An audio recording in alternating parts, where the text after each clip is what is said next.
Yes, I mean, I think that to some extent you're right, that the focus appears to be on the Akufo-Addo administration and Akufo-Addo appointees. But whether that is right or not depends on whether there are such cases against NDC people. Yes, I asked that question. If there are no such cases against NDC people, and the only cases that are available are against NPP people, then the focus ought to be on the NPP. You understand? So the way to change that situation is that if you have cases involving NDC bigwigs and so on, make that available to the committee. That is the only way of securing a balance. Because if there are no cases against NDC people, you cannot secure a balance, mechanically. That because an NPP person has been accused of state capture, we must necessarily find an NDC person and accuse that person of state capture, even if there's no evidence, even if there's no suspicion. You understand? So that's the headache you have. It is all right to claim that now the focus is on the NPP and the Akufo-Addo administration and so on. Perfect claim, no problem with that. Why should the focus be on the NDC? You haven't indicated why the focus should also be on the NDC. And if there is evidence that the focus should be on the NDC, all of us will support it. Uncle, see, you just said that an appointee, a ministerial appointee, on national television, claimed that he was giving state land. He said he didn't take it. He said he didn't take it. That ministerial appointee, go and check. Yeah. Did he say that he took it? I mean, we are talking about Rashid Purple. Yes, he mentioned it. He said that, look, he sat on the lands committee and that he knew that as a reward for sitting on the lands committee, state lands were offered, but he hasn't taken advantage of it. That's what he said. Yes. Am I But right?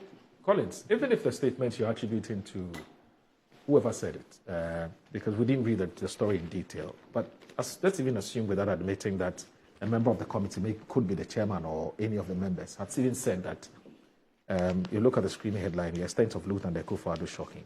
I don't think that in itself necessarily suggests, I don't think that in itself necessarily suggests that there went some report of some wrong things that were done under the NDC government. Yeah, but that's a different question. There are allegations. Yeah. As at now. Yes, that's a different question. Master, as at now, there are only allegations. Yeah. Nobody has been convicted. Even the Attorney General, who has the power to prosecute, has not satisfied himself that all of these cases or some of these cases can be prosecuted in court. That's where we are. True. All we have now are allegations, a compilation of allegations against people who were in government. That's all we have. And I think we should be clear on that. But is this headline from this quote fair? Yeah, but the extent of loot. Yeah, but I'm saying that. I'm coming. The extent of loot and the Akufo-Addo is 20.something billion. Yes. That is a categorical statement. Yeah, but I'm saying that it doesn't also mean that there went some wrongdoing. And I'm saying because I've heard Ablakwa himself. It is unfair to. In some cases, it is unfair. In some cases, I think it would be fair to refer to loot and looters. In some cases, let me explain. You see, Masa, are you listening? I'm listening. Where you have the Auditor General's report. And the Auditor General's report is an official document. The Auditor General's report is a report which has been prepared based on empirical examination of evidence and so on. So where the Auditor General reports make certain allegations of thievery and so on, one can comfortably come to the conclusion that something is amiss. But Uncle, even the Auditor General's report, when the Auditor General brings his report to Parliament, it is referred to a committee, and in some instances, Uncle, the Finance Committee, the public accounts, in some instances, when the people who have been mentioned in the report are brought to the table, we realize that some of the things that the Auditor General said is not as the reality. It changes. It changes. Master, you're right. Yes. Yeah, but also, there are cases which have been determined by courts, which have been overturned by superior courts.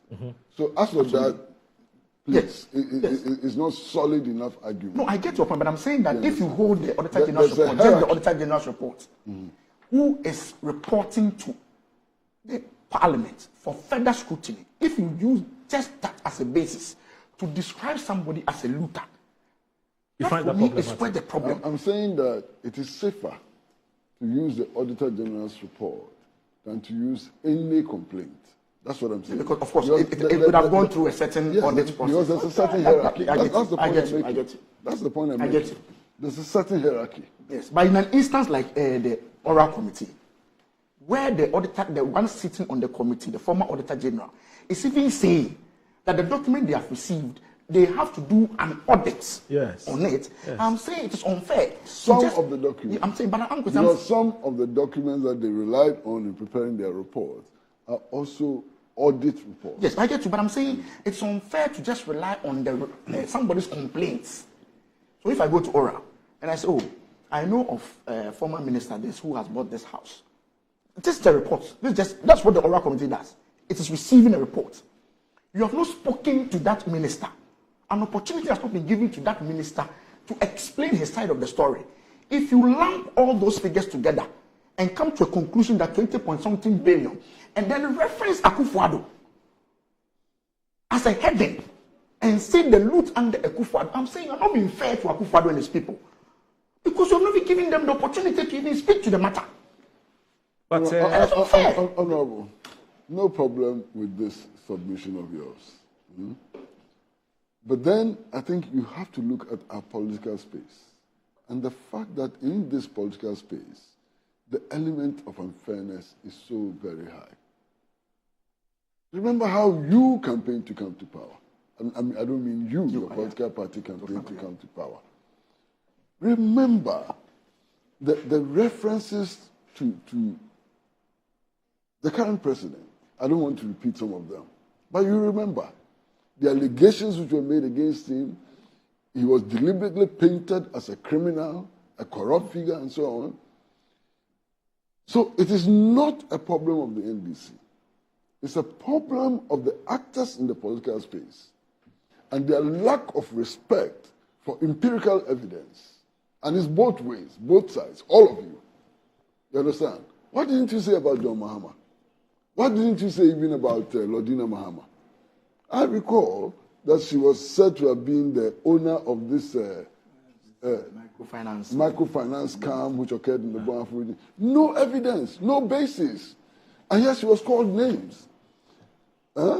So you have a right to complain. You should complain if you feel, that you or your group are being treated unfairly. You have every right to complain. But as they say in Akan, who of one son, what shall we do?